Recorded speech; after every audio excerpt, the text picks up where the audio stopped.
Meeple Nation Podcast, episode 350, Meeple Nation December News. Welcome, citizens of Meeple Nation. For the next 30 minutes, sit back and enjoy. Meeple Nation is sponsored by GameToppersLLC.com. They do amazing game mats, game toppers. Welcome to Meeple Nation. We are your hosts. I am Andy Holiday. I am Nathan Howard. I am Dave Holiday. And I am Logan Howard. Hey, we are into December, almost to the end of the year. So we've almost survived 2020. Almost done. We've taken some pretty good hits. We have indeed. We got SaltCon Spring. We were able to do that. That was super fun. In 2020, yep. But SaltCon Spring 2021, not gonna happen. It's gone the way of the dodo bird. It has. Unfortunately. Which is a shame, because Nathan, about this time every year, he gets giddy about doing his game show. I'm very saddened that there won't be a game show in 2021. I really enjoy doing the game show. It's one of my highlights of the year. And this last year, the 2020, we did the Family Feud one. I think that was the best one that we did. I even got the chance to kiss Dave Bremer because he wanted me to do Best Richard Dawson for him and he wanted a kiss. I gave Dave Bremer a kiss, which was good times. It was fun. It was great. fun. So 2020, how doth your game goals go? You only have a couple weeks left. Only have a couple of weeks left, but things are going well. I think I'll save most of that talk for the January news when I can actually say these are all done. We'll be through the Christmas season at that point, and I'll have had my final end-of-the-year game surge. We'll see if we get together for New Year's Eve, because we're practically family here. Usually, every year, I have a big New Year's Eve party. We have tons of people over, and this year it's definitely not going to happen. We might have an intimate New Year's Eve gathering. Still a couple weeks before put that on the altar and sacrifice that, because everything else has been sacrificed this year. We'll see how it goes. So my question is, do you have any idea of what different goals maybe that you want to do for 2021? Kind of talked a little bit that the tail end of this year, what to plan, because a lot of the games I put on my goals in 2020 were games that the podcast wanted to play. Then with the pandemic, getting those opportunities were few and far between. And so we had to play a lot of catch-up at the end of the year. Games like the City of Kings, Gloomhaven. Space was the worst. Space. Good game, but it was the worst. It's tough to play a game when you're forced to play a game, right? That's why it's always this time of year when I look at your game goals and I'm just like, ugh, what's on there? Okay, we'll play this game. At this point, I think there's only 4 games that are on my 10 for 10. And then I have a couple holes in my 30 for 10. The 30 for 10 was a wide open. Any game could fit onto the 30 for 10. Just any 30 games had to be played at least 10 times. That's going to be in the bag.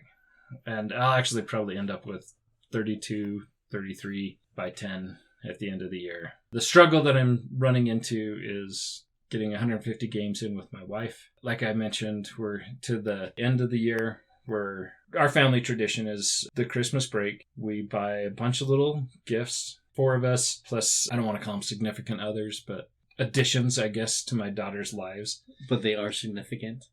To them, maybe. A little bit of denial there, I sense. They're both good guys. I'm not fully invested in them just yet. We'll see how next year goes.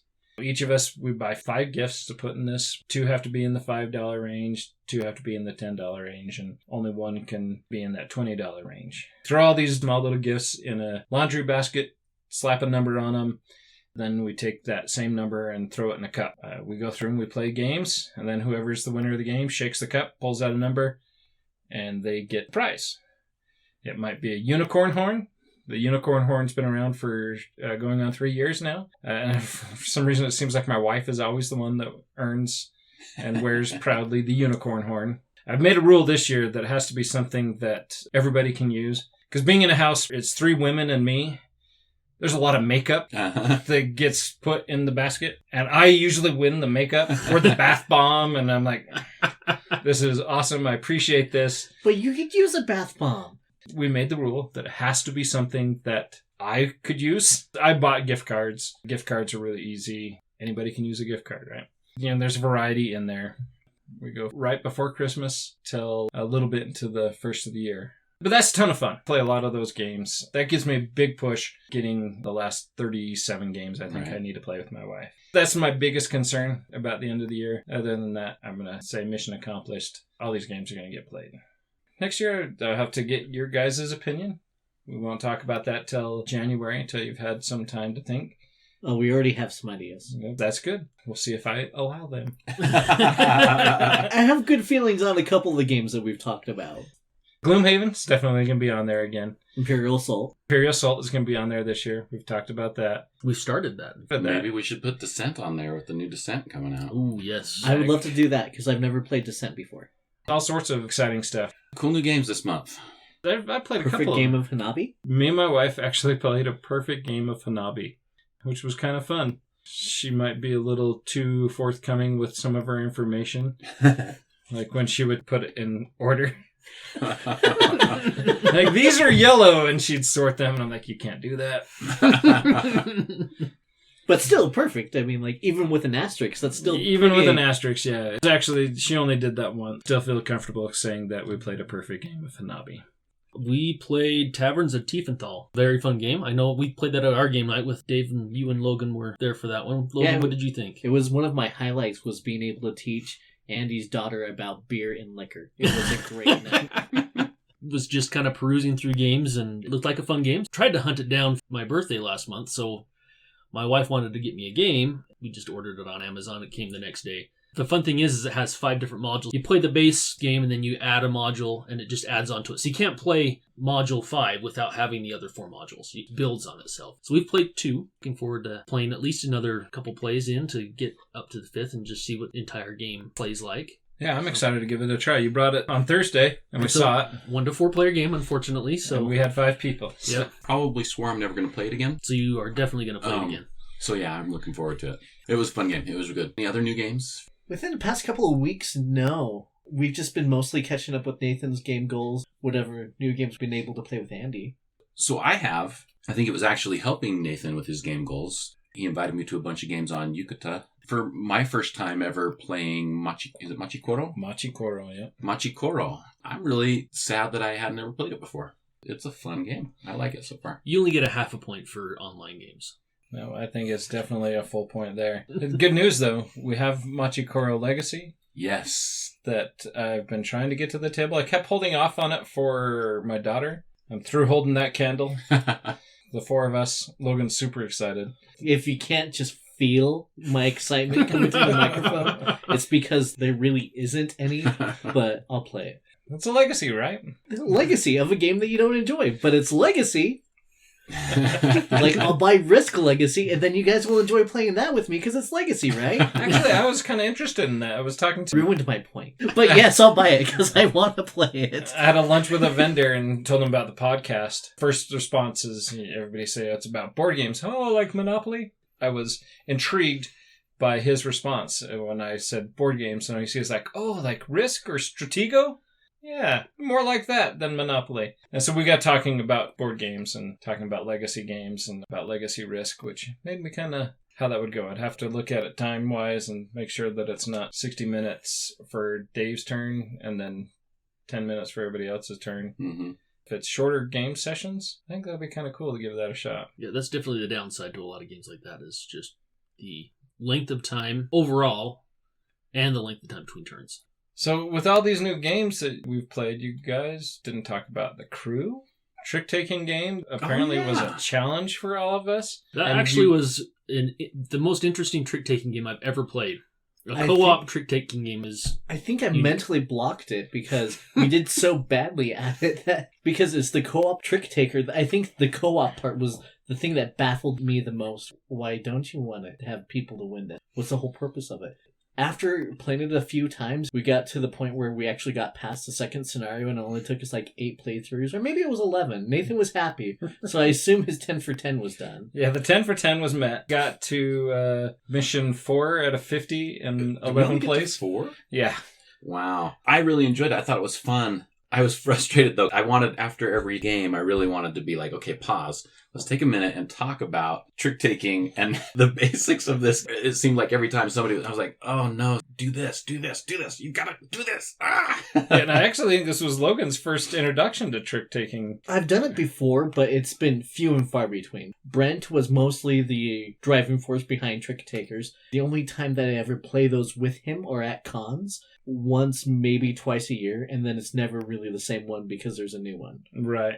I guess to put in my last comment into perspective, you can't communicate during the game. Yeah, sorry I interrupted you. No. You can't communicate during the game. You can't give those little, really, somebody needs to play this right now. So you're just holding that in, and then if you're me, you're going, okay, we need to talk about this after the game so we can do better next time. I guess maybe you're blocking this one out too.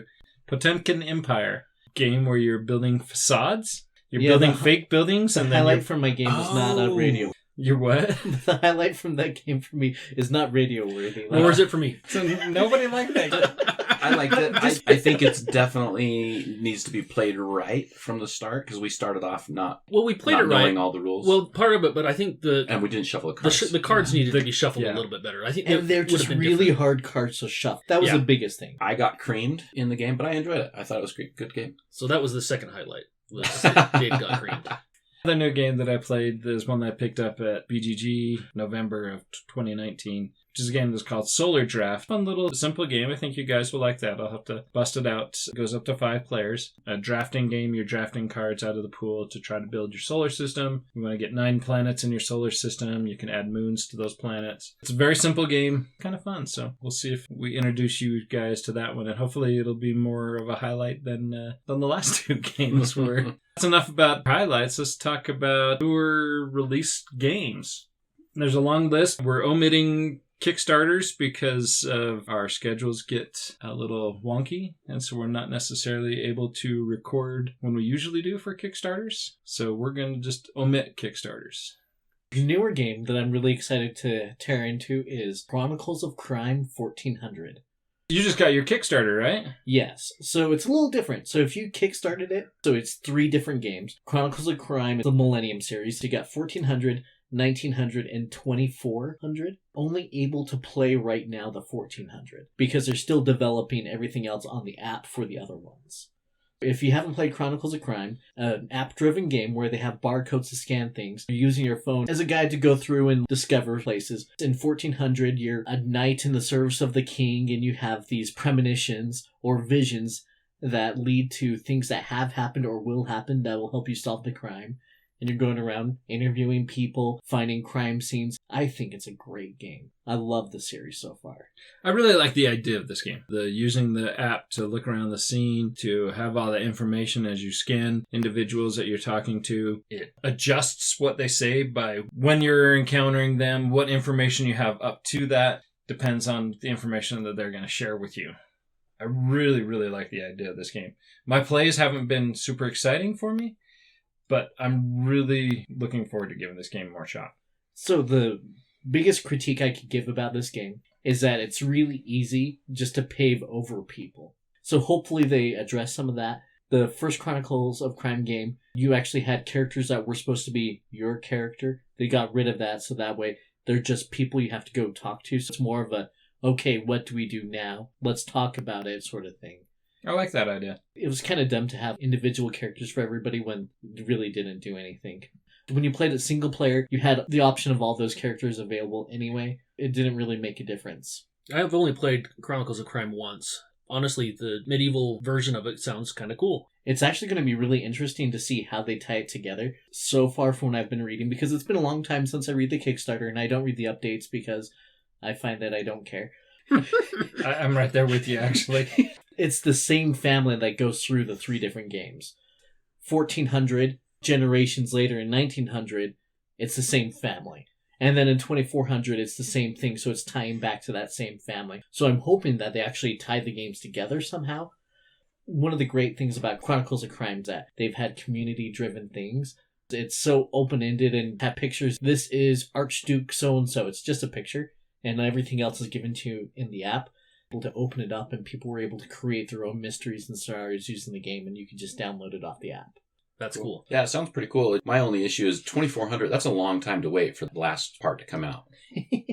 Luckily, March of next year, have the rest of the app ready for everybody. Oh, nice. It's time travel, Dave. Little looking glass. Yep. Yeah. What other new games are on your lists? Etherfields has just come out. This is a game that I kickstarted. Let everybody know on the podcast that my Kickstarter showed up. They asked me what's it about, and I'm like, that's a good question. It's been a long time since I kickstarted. I don't remember. It's a narrative cooperative game. The base game's 1 to 4. It can be up to 1 to 5. And it's a series of unique dreams that await to be discovered through tense exploration and tactical encounters. This game sounds awesome. It has a deck building aspect to it. It's not just the player decks that will be built on. It's every deck in the game, and the game changes.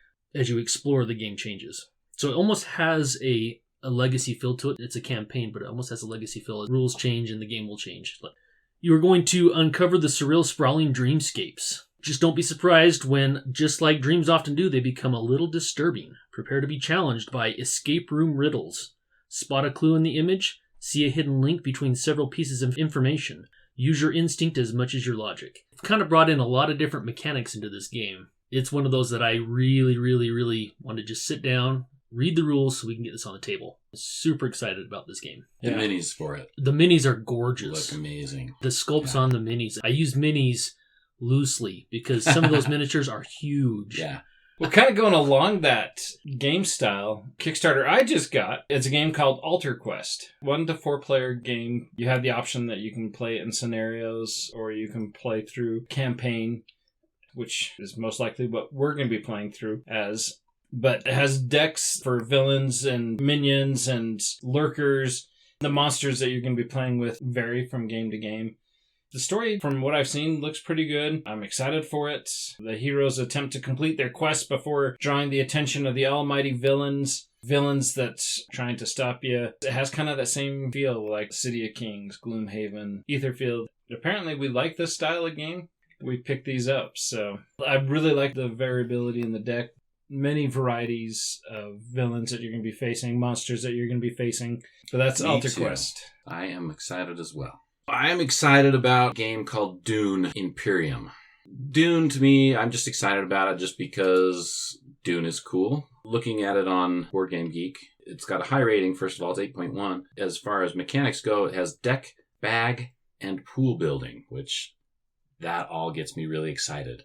And it's a worker placement game, which I love as well. Based on cool background, the Dune books, I don't know them because I don't read. The one thing that's interesting about this is how you play cards. You have agents that go on the board. The cards you have left after you have no agents, they actually get played. Depending on what card it is, it's either going to give you a sword or it's going to provide you persuasion. The cards themselves will have abilities, but then at the end, depending on the card type, you're going to get swords or persuasion, and swords will help you in combat, whereas persuasion is used to acquire more cards. There's definitely some interesting mechanics that I don't think I've seen on any game so far, at least from what it looks like in Onboard Game Geek. Yeah, I'm excited for it. We should be getting it first of the year sometime.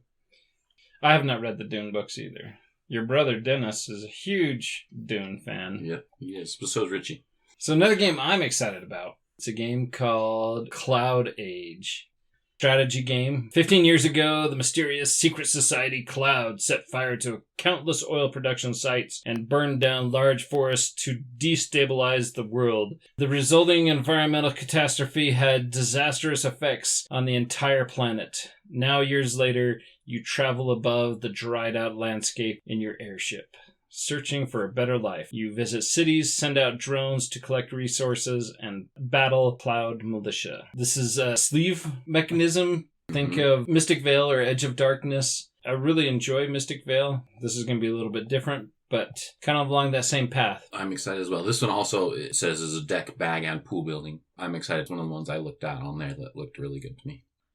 A game that I'm really excited for, actually, it's called Paleo. I mostly got excited by looking at it just because when Brent was on the paleo diet and I would try to convince him to eat gummy bears that I harvested myself, he never really went for it. But it's a cooperative adventure game set in the Stone Age, and a game in which players try to keep their human beings and their care alive while completing missions. Sometimes you need fur, sometimes a tent, but these are all minor quests compared to your long-term goal is painting a woolly mammoth on the wall so that humans thousands of years later will know that you once existed. The pieces, they just look fantastic. not perfect roundness to them, the cave setup. I just really dig the artwork. It's on the shelf over there, so we'll have to see if we can bust that one out. So the theme on this is kind of silly. You're trying to paint a woolly mammoth. Takes a lot of effort, It apparently. does. I like the fact that you have little side quests or missions that you have to go on, but the ultimate goal is to paint a woolly mammoth. Fun or for posterity or whatever reason you'd want to paint a woolly mammoth on the side of the wall. This next game, Garum, a game that is all based around fermented fish sauce. This is a simple tile placing game for 2 to 4 players. Lasts about 30 minutes. It's language independent, so think of games like Number 9. Very simple. The goal of the game is to play the tiles strategically in order to get a huge number on its own color. There's a 16-spot grid that players are putting the tiles in. You want to collect bonuses and block your opponents. It's a simple game, 2 to 4 players, 20 to 45 minutes. This is going to be a good one to add to my collection at home to get my family to play.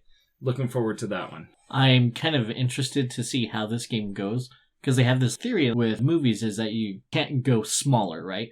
So like the superhero movies, they kind of had that problem where they can only save the world so many times before it was just like, oh, they're just saving the world again. Well, board games kind of get into that. Everything has to be epically important. I'm building an empire. Like the last game, Paleo, we're talking about, you're just painting a mammoth on the wall. Here, you're just fermenting some fish sauce, seeing how far you can get it to go. I like the idea of just simplifying it so then it's not so much about being epic or whatever. It's just about playing the game. It's a nice refresher sometimes from some of the epic games that we play, a lot of the campaign games. This is exactly why I mentioned this is a game that will go home and be played with my family. There is a new Unlock game that is coming out, Star Wars version of Unlock. And you guys haven't played any of these Unlock games, I have not. I have. I got several of these. We got these Deckscape games, and I think I'll put that as a category on my 10 for 10. So is this just a nerd tax that you paid, Nathan? Yes and no. I guess it's a nerd tax to the Unlock series, because the Unlock series are very good. And it does touch on the Star Wars nerd tax as well. I have 6 or 7 Unlock games that we need to play. And I have several Deckscape games and some exit games and adventure games that are all kind of escape room type games. Definitely need to add those to a pool on the list of game goals. Yeah. Looks like the Star Wars version of Unlock comes with 3 different adventures, or one of them is an unforeseen delay, which you are smugglers on the Outer Rim. The second one is Escape from Hoth, probably self-explanatory if you're a Star Wars fan. And then the final one is the Secret Mission of Jeddah. You're an Imperial spy sent to infiltrate the holy city of Jeddah. Once again, Star Wars nerds, Jeddah is the city that was destroyed in Rogue One. I'm impressed with you guys knowing all that stuff, because to me, I just watched a bunch of cool sabers and laser guns and stuff like that, so it was fun. But thematically, it looks awesome, and if you say that the Unlock series are good, then I'm really excited to try. Thoroughly enjoy the Unlock series. Played 4 of them, 10 that I own. We could do 10 Unlock games by themselves. You can get individual adventures or scenarios, whatever you want to call them. They come out with these 3 packs that are a little bit cheaper for 3 of them. I think there's 16, 17, maybe even more different adventures that are out there. That's cool. That would be fun. They do a really good job. Of the ones I've played, I like them the most. So there's another new game called Masters of the Night that I thought you guys would probably really enjoy. It's another one that would totally fit the Halloween theme. Yeah, this one's totally got Logan's name all over it. That's what I was thinking. Cooperative game with modular board. It looks pretty cool. Playing as a vampire family, coming to a new city, trying to survive. It just looks pretty cool. The little description here says, as you wake up from the rattling sounds of a train, you realize that you will soon arrive to a new place, destined to become either a new haven or a final grave for your family. No doubts, there will be new beginnings in this new city, but your current state is unsightly at best, forced to hide in a luggage car within boxes full of dirt. Although I'm wondering why there are boxes full of dirt. Anyway. It's thematic. Vampires sometimes were able to survive within their dirt, being in the sun. You not read Dracula? I don't read. Anyway, Masters of the Night looks pretty cool. For any of you who like the horror theme, it looks like a pretty good one. Yeah, I'm actually really excited for this game. Like, when I pulled it up, my link didn't have any information on it, so I had to look it up on Kickstarter. But it looks fantastic. Definitely something we're going to have to play a couple times this year. For those who follow the Sword and Sorcery series, There's a series of board games. The Sword and Sorcery had been out for a while. There is a new entry point, the Sword and Sorcery Ancient Chronicles. It's a 1 to 5 player campaign-driven story adventure, dungeon delving game. The previous Sword and Sorcery have been successful. This gives the opportunity for a new entry point for new players. So it is fully compatible with the other stuff, but if you're looking to sample into a new universe, check that out. Sword and Sorcery Ancient Chronicles. And it's 1 to 5 players, which fits our group very nicely. I've looked at Sword and Sorcery several times. I've never played it. It looks like something I would be interested in, but it's one that I just haven't pulled the trigger on and actually purchased. Hopefully Santa will bring it, so we'll have an opportunity to play. Maybe so. Those are the new games that have already come out or are coming out soon. If any of those sound interesting, look into them and try to pick them up. Let us know what you think. Some of them might be great post-holiday ideas, if you do like Christmases or Chinese New Year or anything like that. Place to spend those gift cards. Yeah, if you got a lot of Amazon gift cards, you can get some of these things on Amazon. If you get like a whole bunch of eBay gift cards, you can buy ether fills. Does eBay have gift cards? I don't know, but it was $1,000, so I'm assuming someone needs a lot of gift cards to get up to that point.